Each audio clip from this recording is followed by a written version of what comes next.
Buenas noches amigos de Pueblos y Leyendas. Esta vez les dejamos la versión completa de nuestro último video. Si no se han suscrito, los invitamos a hacerlo. Los enlaces para seguirnos en nuestras distintas plataformas se encuentran en la descripción del video. Sin más preámbulo, vamos al relato. Escuchas Pueblos y Leyendas. Yo soy Hugo Flores. Comenzamos.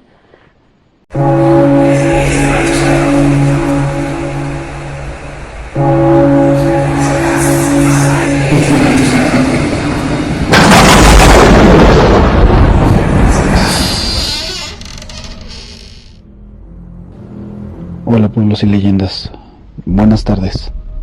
Les traigo una serie de 10 partes de una secuencia de sucesos que me ocurrieron en el estado de Guerrero. Esto pasó cuando pertenecía al ejército mexicano. Todo empezó cuando tenía 20 años. Actualmente tengo 40. En ese entonces acababa de graduarme como subteniente de infantería en el heroico colegio militar. Fui asignado al batallón 93, que se encuentra en el corazón de la montaña de Guerrero, en el municipio de Tlapa de Comonfort. A ese tipo de unidades se les denomina 100% operativas. Es decir, siempre en su totalidad están en operaciones contra el narcotráfico. Nos pasábamos 7 u 8 meses en la sierra y descansábamos 2 o 3 días, y luego otra vez para arriba. Al llegar a esa unidad nos llamó a todos los oficiales recién llegados el mayor Castillo. Él funcionaba como jefe de operaciones y nos designó a cada uno una sección. Nos dijo el área en que íbamos a operar, por lo que procedí a ir por mi equipo, además del armamento, así como a reunirme con mi sección, comentándole a todos los sargentos que apuraran a su personal para estar en condiciones de salir lo más inmediatamente posible. En ese instante nos volvió a llamar el mayor para tener una reunión con el comandante del batallón, el coronel Juan José. Él nos daría las últimas instrucciones. Al llegar con el coronel, preguntó quién estaba designado para ir de comandante a la base de operaciones fija de Temaxcac, a lo que el mayor respondió que estaba a cargo el subteniente Betancourt, servidor. Inmediatamente noté la desaprobación del coronel y dijo que fuera en mi lugar el subteniente Leocadio. Él tenía más experiencia que yo. El subteniente Leocadio en realidad sí tenía más experiencia, ya que él había ascendido desde soldado y yo venía directo del colegio militar. Pero que lo lleve Betancourt, ordenó, para que vaya conociendo el terreno. Cabe mencionar que sí me sentí mal en ese momento, pero órdenes son órdenes. Así que fui como escolta en los vehículos para llevar al subteniente Leocadio hasta su posición. Al llegar ahí, lo dejé y procedí a regresarme al batallón. Al pasar por un poblado que se llama Olinalá, nos detuvimos a comprar unas cosas en una tiendita. Cosas para comer y seguir nuestro camino. En ese momento se me aproximó un señor de unos 60 años más o menos.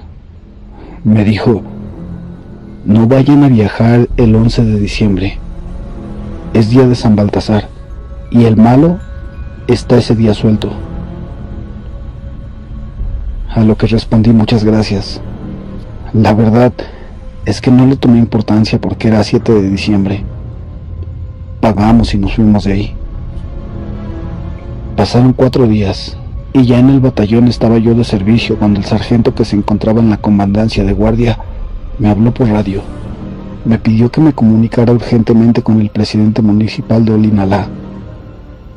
Yo de inmediato hablé y me contestó diciéndome que unos compañeros nuestros se habían accidentado. Posteriormente fui a la casa del coronel que estaba a un lado del batallón. Le comenté lo que el presidente me había dicho, respondiéndome: ¿y qué haces aquí? Agarra un Homer y un pelotón y vete de inmediato para allá. Así lo hice. Fui inmediatamente al lugar del accidente. Cuando llegamos el panorama era desolador. Estaban unos compañeros soldados tirados, otros quejándose, otros heridos juntando las armas. Le ordené al sargento que estaba a mi lado que acordonara el área, que procediera a la recolección del armamento. Después de unos minutos me daba parte el sargento que hacían falta 11 armas, que el conductor estaba muerto y que el oficial Leocadio no se encontraba por ningún lado. El camión se había salido del camino y cayó en un arroyo que tenía aproximadamente unos 40 centímetros de profundidad. Vi a un cabo que afortunadamente solo tenía raspones. Le pregunté lo que pasó. Dijo que habían ido al pueblo a comprar cosas. Todo estaba cerrado, por lo que iban a ir a otro pueblo. En eso un señor se les acercó y les dijo: «No se vayan, aquí quédense en mi casa, es día malo». Y el oficial dijo que más malo va a ser si no hay que comprar. Vámonos al otro pueblo. Y que en el camino venían y sintieron como si algo había agarrado al camión por la cola. Lo sacudieron, aventándolo al arroyo.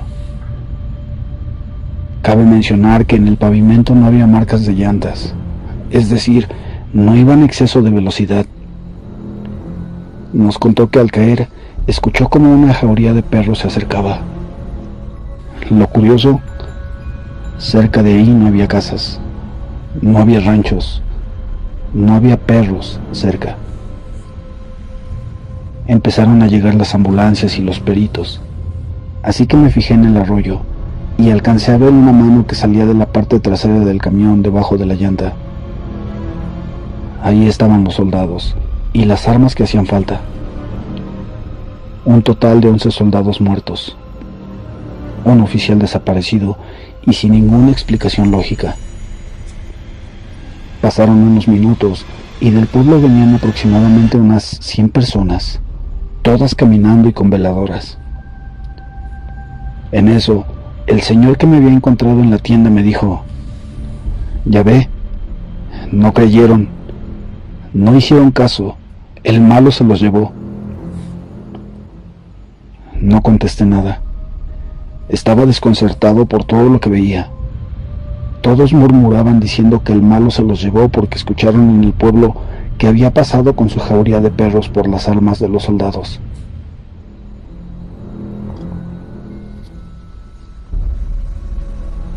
De pronto, un aire gélido recorrió mi cuerpo cuando uno de mis soldados me preguntó: «¿En dónde está el subteniente Leocadio?».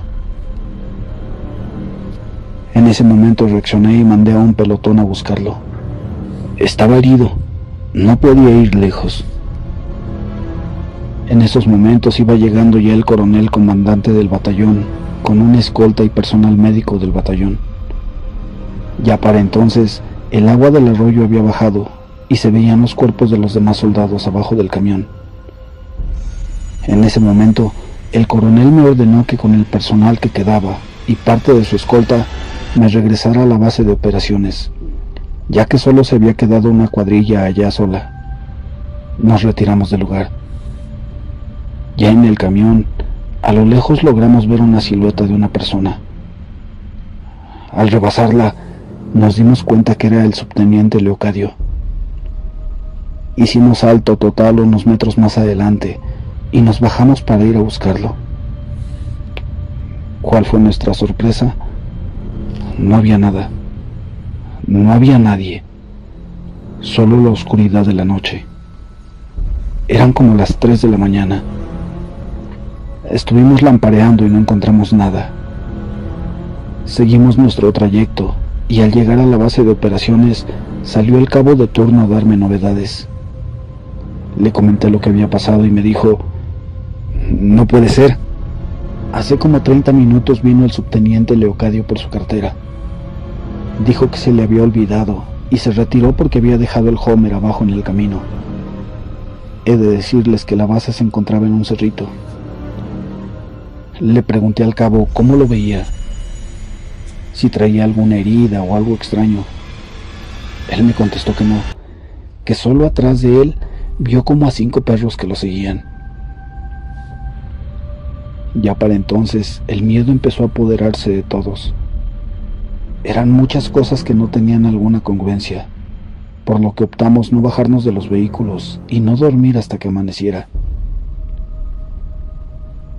Al amanecer, me habló por radio el jefe de operaciones, comentándome que iba en camino a dejarme a 2 pelotones para completar la sección y que yo me iba a quedar de comandante.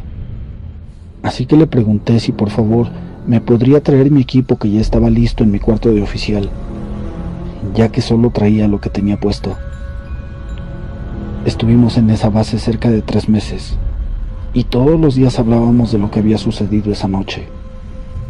También de los que vimos al subteniente Leocadio caminando en el camino solo, y de lo que me comentó el cabo de turno que había ido por su cartera y los perros. Durante esos 3 meses me comentaba el personal de la tropa que en la noche veían como sombras en el campito de fútbol que tenía la base. Yo jamás vi nada. Un día martes, recuerdo bien, un soldado de nombre Samuel, al cual le decíamos la Parca, le platicó a su sargento que una señora en la noche se le acercó. Le dijo que venía a despedirse y que tuviéramos mucho cuidado, ya que donde estábamos se convirtió en un lugar tocado por el malo. Luego de eso la señora se fue. Le preguntamos cómo era, y él nos dijo que era bonita, muy amable. Se nos hizo extraño pero irrelevante. Al otro día se me ordenó trasladarme en los vehículos a un lugar llamado San Juan Puerto Montaña, un pueblo del municipio de Metlatonoc, en Guerrero. Ahí íbamos a realizar un operativo de búsqueda y eliminación de plantíos de amapola, donde en la siguiente parte de esta experiencia se pone más terrorífico por los acontecimientos que viví al lado de mi tropa.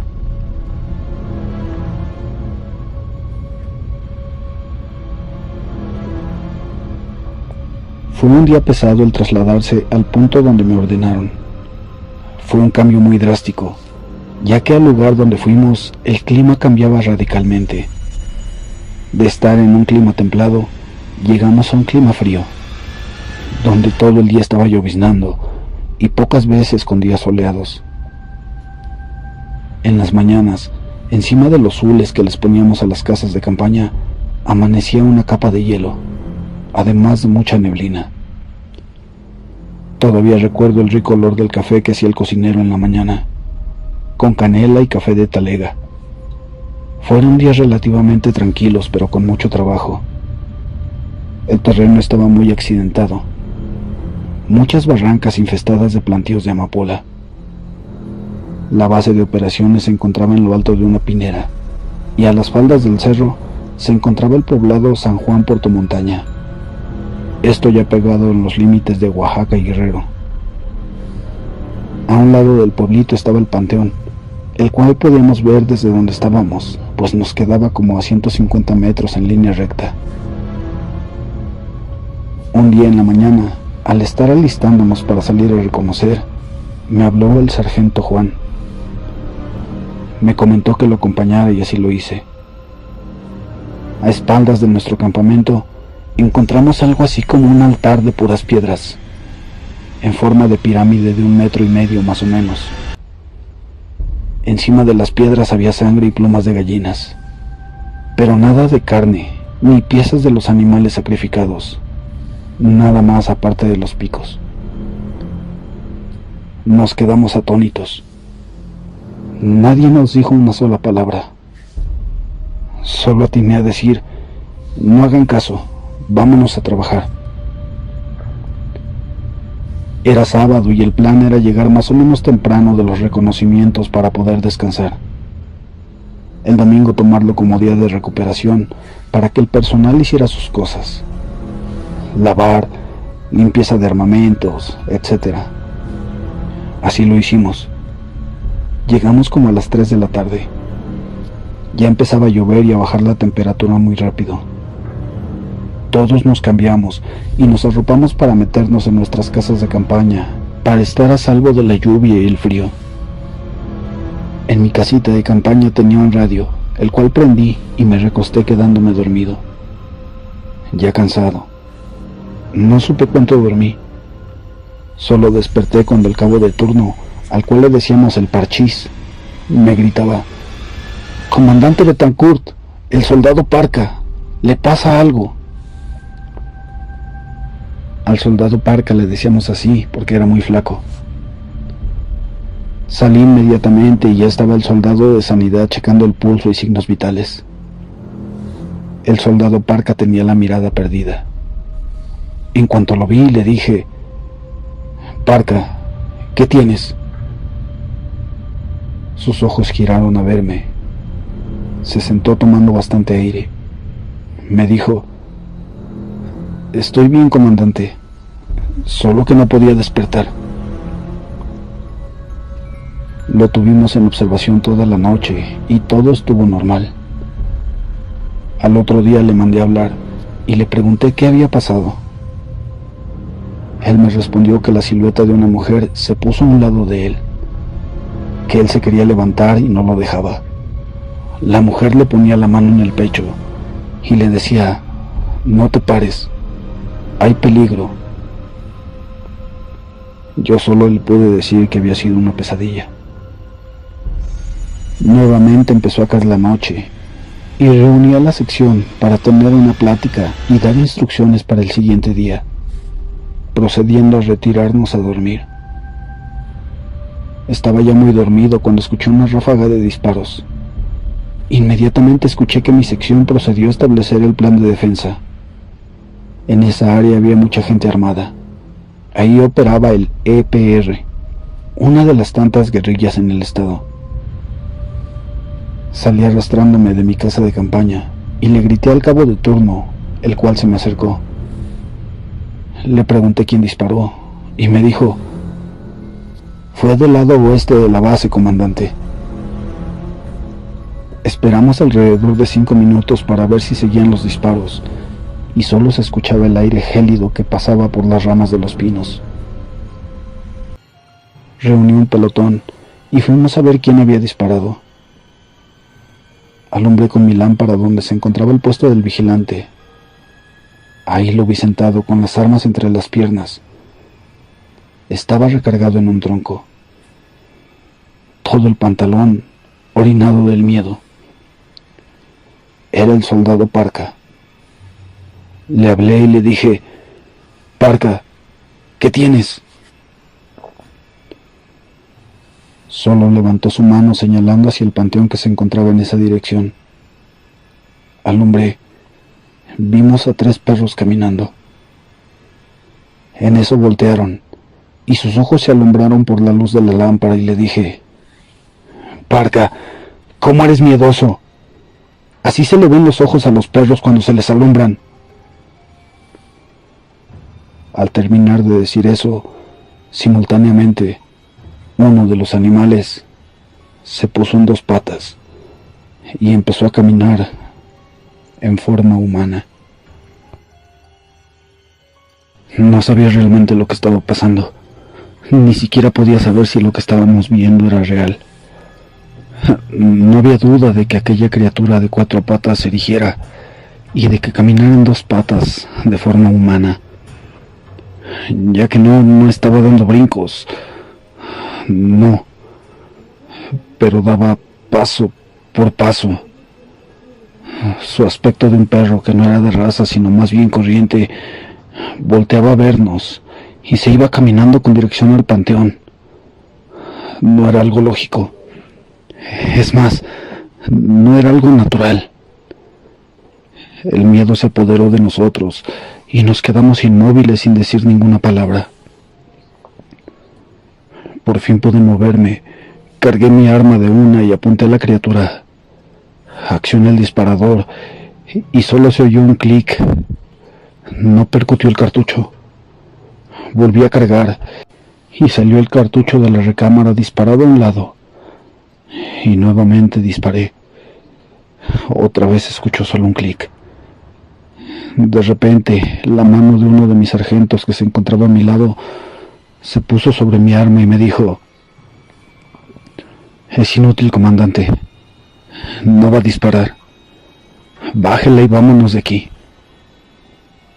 Bajé el arma y nos dirigimos de regreso al campamento.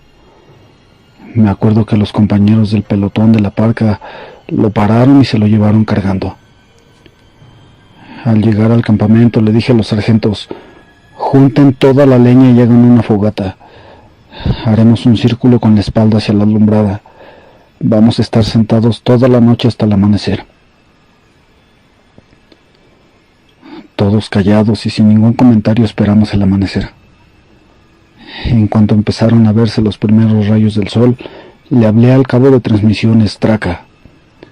Así se les dice a los de transmisiones en el ejército. Solicita una conferencia con el jefe de operaciones. Inmediatamente encendió su radio y empezó a llamar al batallón. A la media hora más o menos contestó el jefe de operaciones. Adelante, Betancourt. Castillo lo escucha. Yo contesté: buen día, Castillo. Solicito reubicarme por mis propios medios a otra área, ya que los plantíos me quedan lejos de donde me encuentro. Ese en realidad era un pretexto para irnos de ahí. Pero me respondió: autorizado. En cuanto llegues a tu nueva posición, mandas telegrama de dónde te reubicaste. Entonces inmediatamente procedimos a levantar el campamento y organizamos todo para irnos de ahí. Yo estaba inquieto e impaciente de lo que vimos en la noche. No sabía si era real o no, por lo que le dije a un cabo: reúne a tu escuadra. Ya que reunió a su escuadra, nos fuimos con dirección del panteón a donde habíamos visto a los perros. Ya era de día. De hecho, de los pocos días que habían salido el sol, a todo lo que daba. Se veía un hermoso paisaje en la sierra. Al llegar a las orillas del panteón le dije al cabo: vamos a dar una vuelta a ver qué vemos. Y así fue. Seguimos reconociendo el panteón, que tenía un aspecto total de abandono. En eso, vi que un soldado se agachó y recogió algo. Y el cabo le gritó: ¡deja eso! ¡No lo toques! Fui deprisa a ver qué era lo que habían recogido. Y al ver lo que estaba en el suelo, fue como si me cayera un bloque de hielo en la espalda. Era la cartera del subteniente Leocadio. Inmediatamente nos retiramos del lugar preguntándome cómo llegó esa cosa ahí. ¿Qué estaba haciendo la cartera en ese lugar? Cabe mencionar que de donde se accidentaron a donde estábamos nosotros era aproximadamente un día y medio de camino en vehículo. No había explicación lógica de por qué nos encontramos la cartera en el panteón. Llegué al campamento y ya estaba lista la gente, por lo que le ordené a los sargentos que comenzáramos a avanzar hacia las nuevas coordenadas que les di. En el camino nos encontramos un camión que vendía frutas y verduras que se encontraba atascado. El conductor pidió nuestro apoyo e inmediatamente le ayudamos entre todos a sacar el camión. El conductor, de aspecto indígena y muy amable, me preguntó: ¿de dónde vienen? Le contesté: del pueblito que está atrás de ese cerro. Se quedó pensativo y me comentó: ¿y no les hicieron daño? ¿Daño? ¿Cómo de qué o por qué? Respondí: es que en ese pueblo hay mucha brujería. Por eso casi nadie viene para estos lugares más que los que siembran la hierba mala. Tengan cuidado. La gente que ha venido aquí siempre se lleva algo malo con ellos.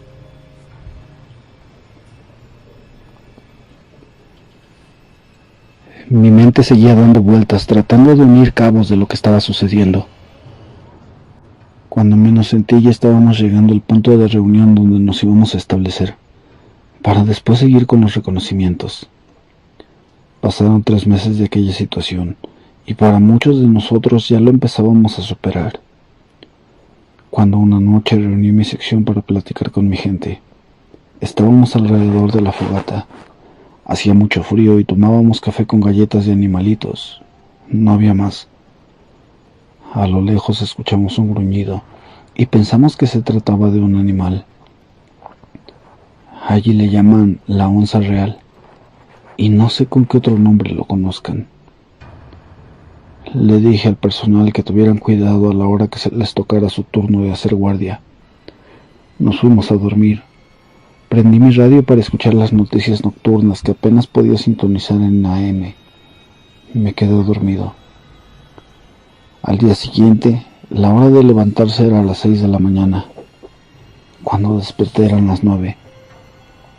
Me paré enojado y listo para regañar al cabo de turno, porque no nos levantó como era la consigna. Mi sorpresa es que todos se habían quedado dormidos. No era posible. Absolutamente nadie se había despertado. Los vigilantes, la gente, nadie despertó. Y lo más extraño, las alarmas que teníamos en los relojes no sonaron. Empecé a gritar que se levantaran y vi que encima de los costales de harina estaba acostado el cabo de turno, el Parchís. Le llamé y empecé a regañarlo. De pronto, un sargento me daba parte de que faltaba el soldado Parca. Enseguida mandé a su pelotón a buscarlo. Pensé que tal vez había ido al baño, mientras le pedía explicaciones al cabo del por qué se durmió, contestándome que no sabía, que no se había dado cuenta al igual que los vigilantes. Estuvimos toda la noche sin vigilancia. Pasó un buen rato y regresaron de buscar al soldado Parca, dándome parte que ni rastro de él. Entonces decidí agarrar a 2 pelotones y dejar uno en la base para ir a buscarlo. Su armamento y equipo estaba allí, incluso sus botas. No era posible que se hubiera ido descalzo. Lo buscamos todo el día y en la noche regresamos a la base. Disparamos al aire varias veces a ver si con el sonido se ubicaba y regresaba. Nos dispusimos a dormir para que al otro día continuáramos con la búsqueda. Inmediatamente, a las 5 de la madrugada desayunamos y nos fuimos a buscar a la Parca con la esperanza de encontrarlo, aunque ya por mi mente imaginaba lo peor. Todos nos preguntábamos cómo era posible que nadie nos diéramos cuenta que se había ido. ¿Cómo es que todos nos quedamos dormidos sin poder despertar no sé cuánto tiempo? Nuevamente nuestros esfuerzos por encontrar a nuestro compañero fueron en vano.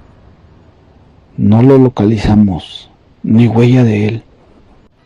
Llegamos en la noche con la moral por el suelo, y le dije al de transmisiones, si mañana a las 2 de la tarde no lo encontramos, mandas un mensaje diciendo que el soldado Parca abandonó la base de operaciones. Nadie tomó café, no cenamos, nos fuimos a dormir. Se sentía un frío no normal. No sé si por la preocupación o por el miedo que volvía a tocar nuestros pensamientos. Entré a mi casita de campaña y me metí en mi sleeping y comencé a rezar, pidiendo que donde quiera que estuviera la Parca se encontrara con bien. Pasaron las horas y no podía dormir, por lo que me salí de la casita de campaña y me dirigí a donde estaba la fogata. Ahí se encontraba el cabo en turno. Le dije, ponme agua para un café, por favor. Y me dijo, ahí está. Ya está preparado, comandante. Nadie tomó. Me serví y prendí un cigarro. El cabo se apellidaba Gallo, y así le decíamos. Me empezó a platicar que su familia era de Chilapa de Álvarez, Guerrero. Es un municipio que también se encuentra en la región de la montaña guerrerense, y que había muchas historias de nahuales, encantos, brujería, etc. Así que era la gente de esa región. Así estuvimos platicando por espacio de 2 horas aproximadamente, y le dije, bueno, Gallo, me voy a dormir. Estamos pendientes. Que descanse, comandante. Y volví a mi casita de campaña. No sé cuánto tiempo pasó, pero de repente escuché la voz de alerta. ¡Alto ahí! ¿Quién vive? Yo repetí: ¡Alto ahí! ¿Quién vive? ¡Alto o disparo! De inmediato salí y le pregunté al cabo de turno qué pasaba. Me dijo: alguien anda en la maleza. Tomé mi arma y junto con 2 soldados más fuimos a ver qué estaba haciendo ese ruido. Mientras tanto, el personal ya estaba implementando el plan de defensa.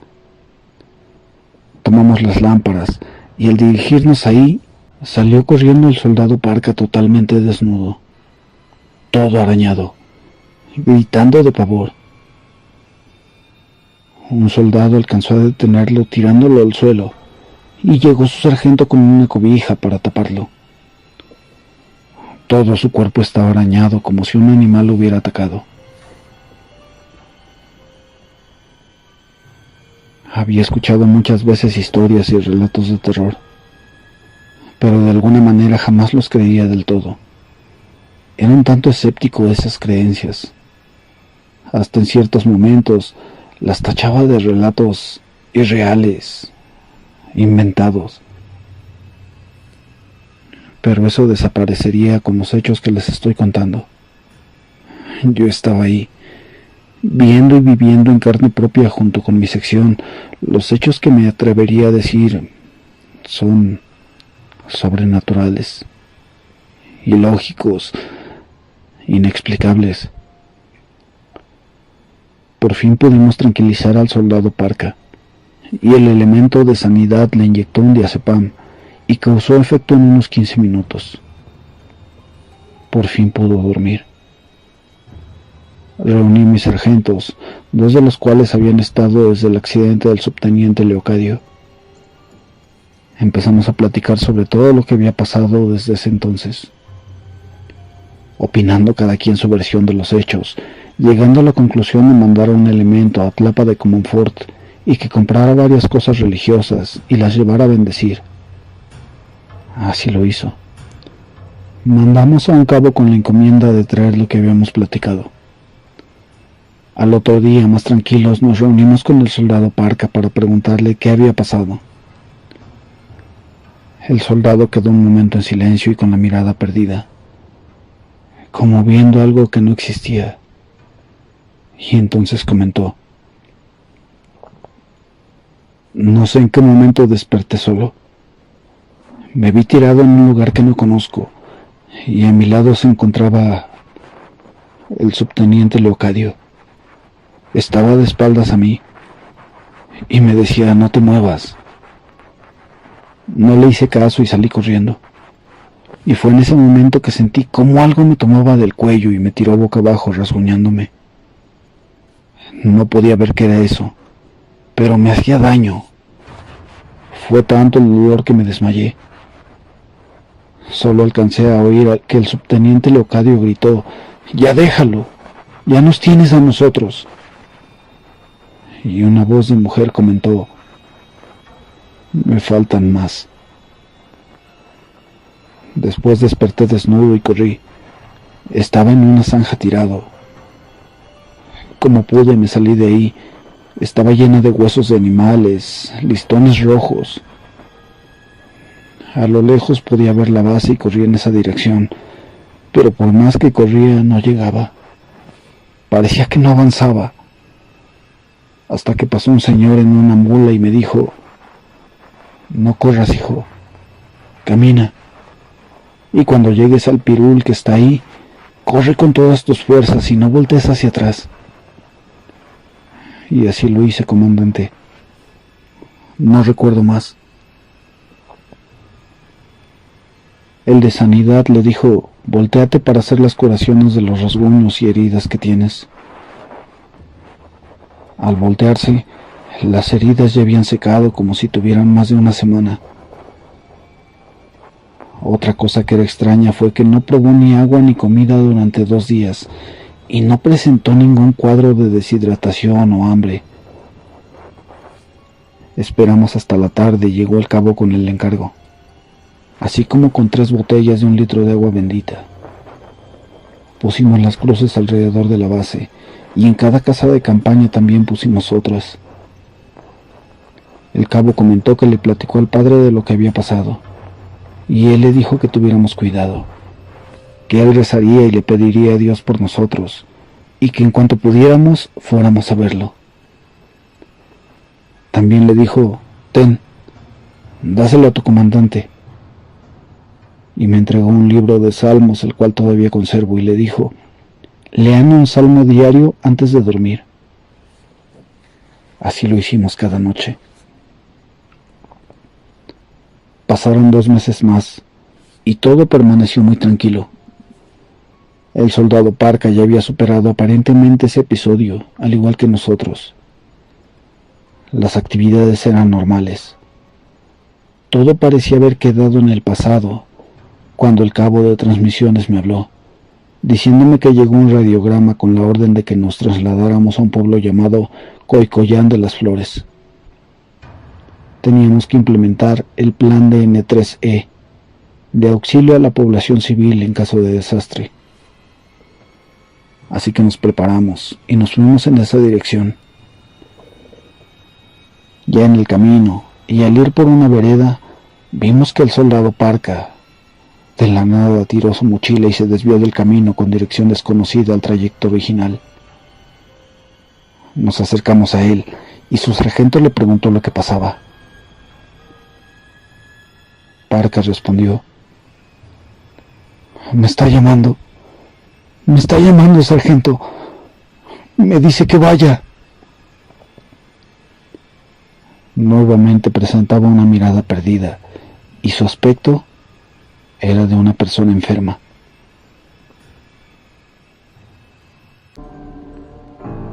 Siempre había pensado que las personas poseídas o con pactos con el mal eran personas malas o personas que solo buscaban hacer daño. No era el caso de mi soldado Parca. Él, antes de todo esto, era una persona alegre, extrovertido, entusiasta, y siempre sacaba alguna ocurrencia que nos hacía reír bastante a todos. Muy confiable y hasta galán con las mujeres. Todo eso desapareció, convirtiéndose en una persona callada y solitaria. Desde que desapareció esos 2 días ordené por consigna que nunca lo dejaran solo, y en las noches estaba un vigilante a un lado de él por cualquier cosa. Ese día que volvió a perder la conciencia de lo que hacía, lo detuvo el personal de su pelotón, y al jalarlo para regresarlo al camino se desmayó. Estuvo desmayado como 5 minutos, mientras el cabo de sanidad le ponía torundas de alcohol en la nariz para que reaccionara. Causando efecto, abrió los ojos y su tez se transformó. Se le notó una cara de maldad. Empezó a decir que él era el señor de los 7 males, que él creaba y destruía lo que él quería. Al mismo tiempo lo detenían 3 soldados los brazos y las piernas, mientras otro soldado de la cabeza. Volvió a desmayarse, pero esta segunda vez dejó de respirar. No tenía pulso, por lo que el de sanidad comenzó a darle respiración. Atención cardiopulmonar. Había caído en paro. Sus labios comenzaron a tomar un tono morado. La Parca se nos iba. Gracias a la pericia del soldado de sanidad y con la ayuda de los otros soldados, mientras que yo oprimía su pecho, logramos hacerlo reaccionar. Pero al despertar estaba peor. Éramos 6 soldados y no lo podíamos contener. Alguien sacó una cobija y una piola, y como pudimos lo envolvimos y lo amarramos. Ya no podía más con esta situación. Ya estaba desgastado. Le hablé al de transmisiones y le dije: Traca, una conferencia urgente con el mayor médico del batallón, por favor. En cuestión de minutos, el mayor estaba a la escucha en el radio. Le explicamos lo que pasó. Obvio, nadie dijo nada de lo que nos sucedió, pues nos iban a tachar de locos y hasta en problemas nos hubiéramos metido. Entonces le dijo al mayor de sanidad: inyéctale 3 mililitros de diazepam. A lo que él respondió: ya no puedo, jefe, ya lleva 6 mililitros, otra dosis sería mortal. Bueno, entonces provócale vómito, algo ha de haber comido. Nosotros sabíamos que no era eso. Ya le di agua con sal, jefe, y nada. Canalízalo y salgo inmediatamente para allá. Trata de tenerlo estable. Así lo hicimos. Durante ese tiempo Parca despertaba y dormía, siempre despertando de forma demoníaca, hablando que todo lo que nos rodeaba sería eliminado. Cayó 3 veces más en paro respiratorio y las 3 veces logramos regresarlo. Pasaron como 6 horas y un vigilante que habíamos puesto en el camino gritó: ¡Ahí vienen los Homers! Llegó el mayor médico del batallón. Bajaron la camilla y como pudimos lo pusimos en ella. En eso volteó Parca y le dijo al doctor: «Nunca van a llegar». Al doctor le dio risa y dijo: «Estuvo buena la mota que se metió este cuate». Él ignoraba realmente los antecedentes. Se llevaron a la Parca y nosotros vimos cómo se alejaban los vehículos. Todos quedamos con algo de paz interna y seguimos nuestro camino. No habían pasado ni 10 minutos cuando el traca me dijo: «Comandante, el doctor quiere una conferencia con usted». Tomé el radio y dije: «Betancourt a la escucha. Adelante, jefe». «Betancourt, necesito que te regreses. El Homer ambulancia se descompuso». Nos vimos todos a la cara y respondí: «Vamos para allá». Llegamos a donde se había descompuesto el Homer ambulancia y el chofer comentó: «Esa es la última subida para agarrar la carretera a Chilpancingo, pero en cuanto la agarro, se apaga». En eso la Parca dijo: «Les dije que nunca vamos a llegar». El doctor ordenó taparle la boca. Ya estaba oscureciendo, no podíamos hacer mucho. El sargento Amaya se me acercó y me dijo: «Comandante, venga». Y me llevó con la Parca. «Mírelo, está como si nada hubiera pasado. Está tranquilo». Y efectivamente, su aspecto era normal. Le pregunté: «¿Cómo te sientes, Parca?». Él me respondió: «Bien, comandante. Un favor. En mi cartera tengo una estampita de San Gabriel Caballero. ¿Me la puede leer, por favor?». «Claro que sí», le respondí. Y se la comencé a leer y cayó dormido. Le dije al chofer: «A ver, haz el último intento de prender el Homer». Lo hizo y subió sin problema a la colina. Vimos cómo se fueron alejando las luces de los vehículos, llevándose a nuestro compañero con ellos. Atrás había quedado la incertidumbre de lo que había pasado. Desde el accidente de los 11 soldados fallecidos, el no encontrar al subteniente Leocadio, el perro que caminó de forma humana, la desaparición y transformación de la Parca, hasta su evacuación al hospital. Así pasaron los meses, y por fin llegó el ansiado mensaje de audio de que se nos iba a relevar para descansar después de muchos meses en la sierra. Llegó la sección a relevarnos. Venía al mando el teniente de infantería Alberto Rochín, el cual, al arribar a nuestra posición, procedía a entregarle los cargos y las cartas topográficas. Al otro día, a primera hora, teníamos que salir rumbo a Tlapa de Comonfort. Llegamos al batallón alrededor de las 6 de la tarde y fui directo junto con los sargentos al pelotón de sanidad para preguntar qué había pasado con Parca. Estaban el sargento de sanidad y el capitán Cabrera. Después de saludarlos, les pregunté cuál era la situación de la Parca. Me contestaron que se le había diagnosticado esquizofrenia crónica y personalidad múltiple. También me dijeron que se había mandado a México y que de allí se puso a disposición de los familiares. La Parca, originario de Tlapa, así que fuimos a las oficinas de la sección administrativas del batallón a investigar el domicilio de mi soldado. Afortunadamente nos lo dieron. Nos cambiamos de civil y fuimos a verlo. Ya en la salida nos encontramos a su cabo, el Parchís, que también se nos unió para ir a visitar a nuestro compañero. En el camino nos comentó que uno de los soldados que iba de escolta con la parca rumbo al hospital le platicó que cuando llegaron al nosocomio en Chilpancingo, la parca comenzó a ponerse en situación crítica.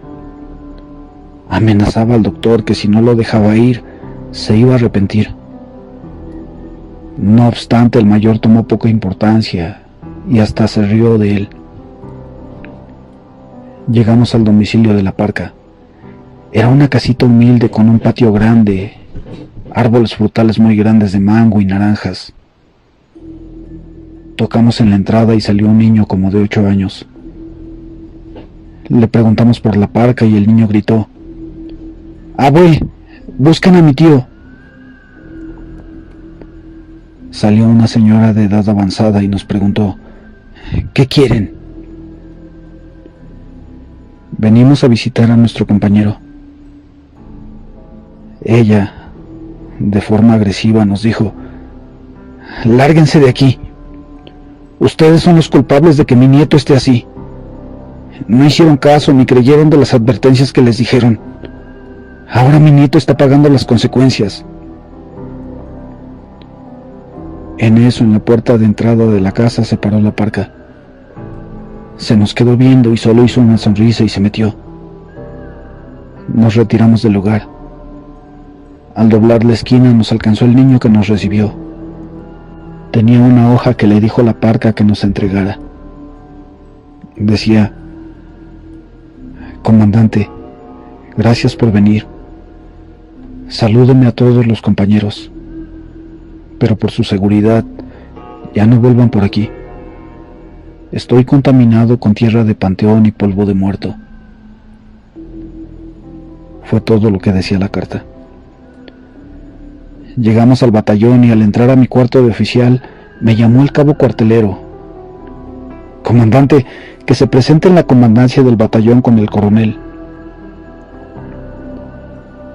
Fui inmediatamente y entré a la comandancia. Ahí estaba sentado el coronel, revisando unos papeles. Me pidió que entrara.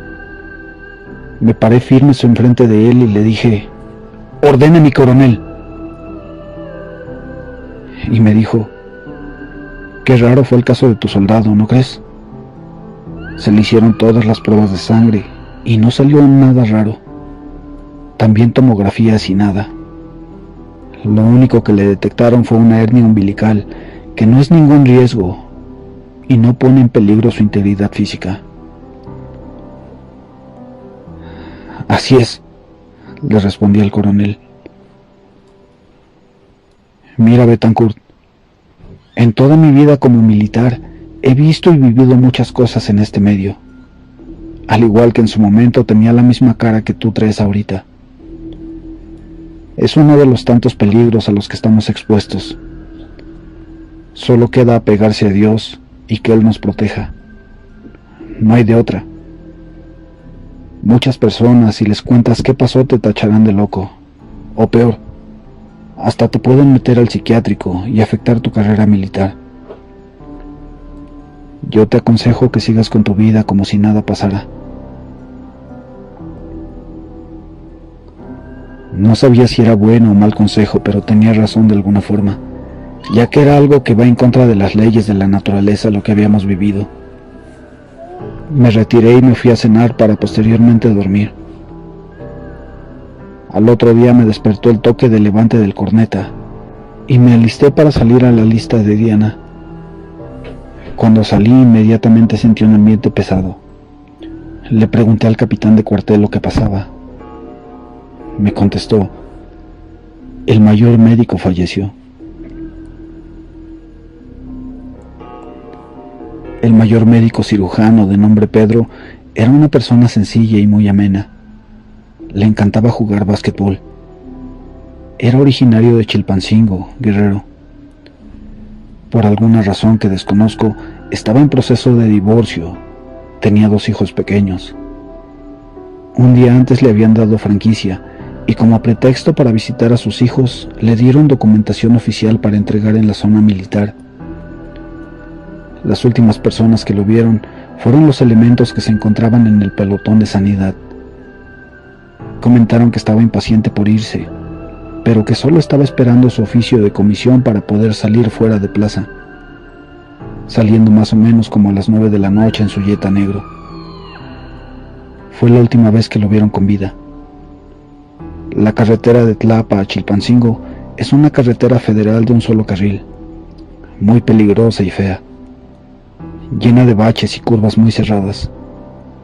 Había curvas que eran casi 180 grados, o en su caso se tenían que parar para que pasara otro vehículo o un camión grande. También era peligrosa ya que asaltaban muchas veces. Tocó el caso una vez que a un camión de pasajeros lo detuvieron y violaron a las mujeres que iban de pasajeras, entre ellas la esposa de un sargento, por lo que se nos recomendaba viajar de día para allá. Fue aproximadamente como a las 3 de la mañana que dieron aviso al batallón del accidente del doctor. Fue a la altura de unas 2 horas antes de llegar al municipio de Chilapa, una curva en forma de L, donde se fue de frente el vehículo del doctor, cayendo aproximadamente unos 200 metros en la barranca de la montaña. Los peritos llegaron y comentaron que no había huellas de neumáticos del vehículo o de otro vehículo que pudiera haber hecho perder el control. En pocas palabras, se fue de frente y al desbarrancarse empezó a incendiarse, muriendo calcinado en ese lugar. En las fotos que sacaron se ve claramente cómo el cuerpo estaba totalmente calcinado. No fui al funeral. No me sentía con ánimos de ver más muertes. Ya estaba cansado de esa situación. En la tarde de ese día leyeron la orden particular y estaban convocando a oficiales a realizar el curso de fuerzas especiales, e inmediatamente me inscribí y me fui a concursar. Estuve 4 meses fuera del batallón realizando los diferentes cursos. Al regresar a Tlapa, me encontré que ya me había llegado mi cambio de unidad. Me despedí de mi sección, de mi personal que de alguna forma fueron mi familia en ese lapso de tiempo. Dejé todo atrás. Me mentalicé borrón y cuenta nueva. Estaba yo en el 21 Batallón de Infantería en Cuernavaca. Me encontraba cenando en un restaurante cuando vi las noticias de que un helicóptero de la Fuerza Aérea se había accidentado en la montaña de Guerrero. Terminé de cenar y me fui al batallón. Entré a la comandancia y tomé el teléfono interno, donde se comunicaban entre batallones. Hablé por teléfono y me contestó el sargento escribiente Oscar.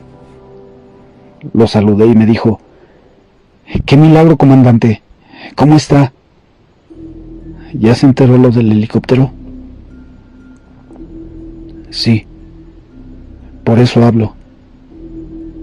¿Quién iba en ese helicóptero?» La respuesta fue un balde de agua fría. Mi sargento Amaya y todo su pelotón. Todos murieron en el accidente. Solo colgué el teléfono y seguí con mi vida. Esta experiencia aún no sé si tenga final, y la verdad, jamás pensé en escribirla o contarla. Seguí en el ejército y me retiré aquí. Me casé en Sonora. Tuve 2 hijos, y hasta la fecha tengo a mi familia y somos felices. Pero hace 15 días más o menos, iba rumbo a mi trabajo, y en un Oxxo que está cerca de la gasolinera del Faro rumbo a Nogales, acompañado por mi primo, le dije: «Se me antojó un café», y paramos a comprar uno. Me dijo: «Mire, compa, allí están sus colegas». Eran unos soldados que se encontraban en el estacionamiento del Oxxo, realizando compras. Estacioné la camioneta y bajamos a comprar. Escuché algo que dijo un soldado, mas no lo oí bien, y casi al entrar me abordó un soldado que antes estaba en mi sección en el 73 Batallón de Infantería. Me dijo: «Comandante Betancourt». Lo reconocí y le contesté: ¡qué milagro! Lo abracé y me dijo: ¿cómo ha estado? Muy bien, ¿y tú? Pues aquí, echándole fibra, me respondió. Y en eso escuché una voz atrás de mí: Comandante, qué bueno verlo otra vez. Era el cabo Parchís. Lo vi y no lo podía creer. No saben el gusto que me dio verlo. Platicamos rápido de todo lo que vivimos y de los que ya no están con nosotros.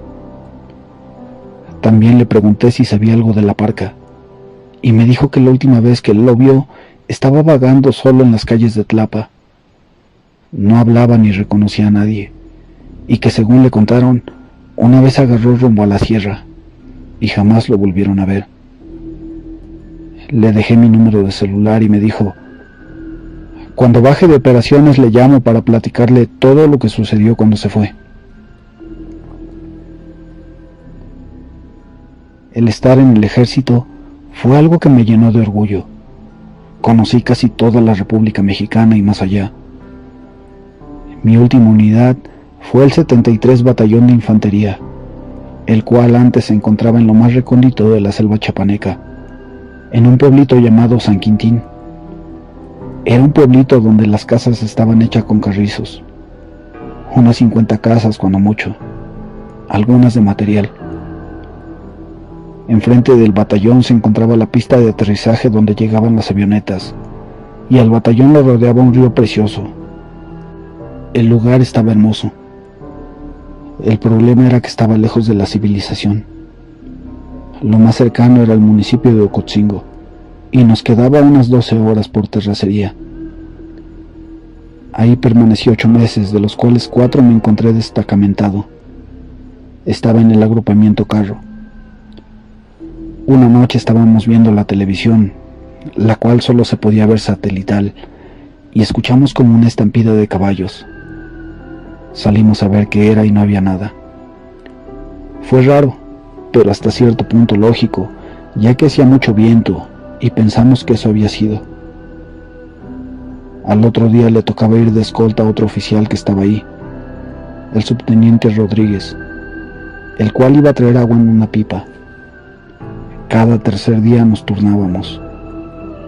Pero en el ínter de ir, el general que estaba al mando del agrupamiento le dijo que reforzaran una de las bardas que se estaba cayendo, por lo cual no desayunó.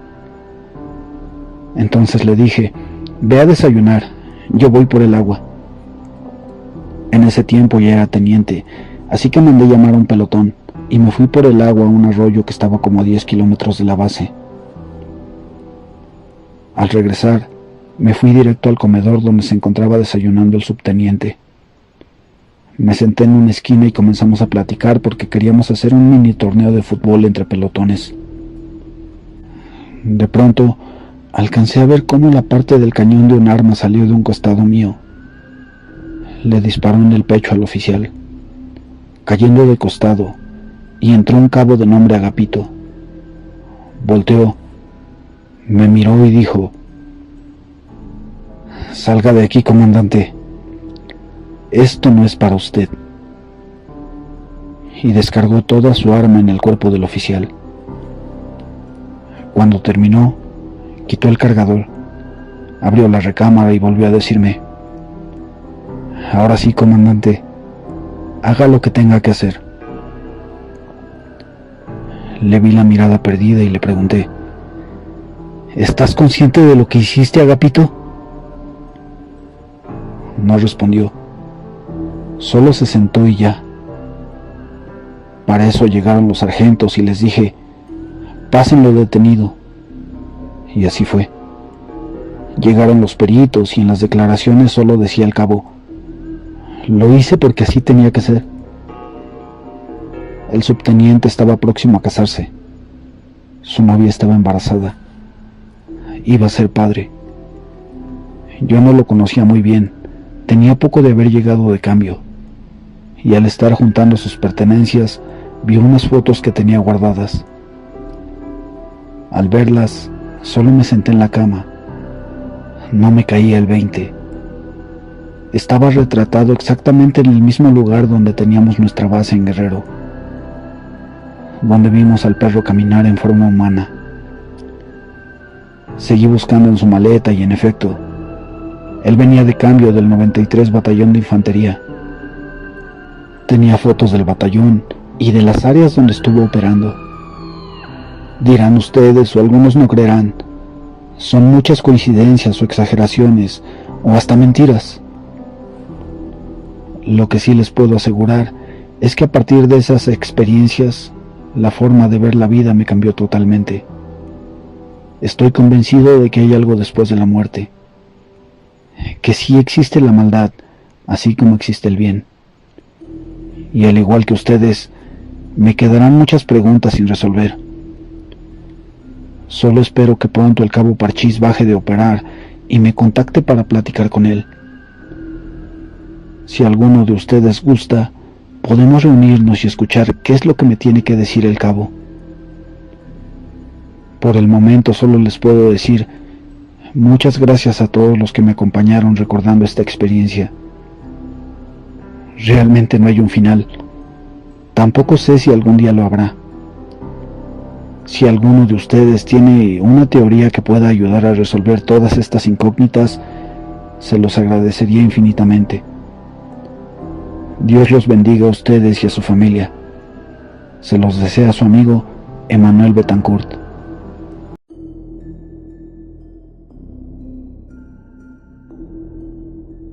Gracias por ser de los valientes que llegaron al final de este episodio. Los esperamos la madrugada del próximo lunes. Por hoy los dejamos descansar. Esperamos que tengan un excelente fin de semana.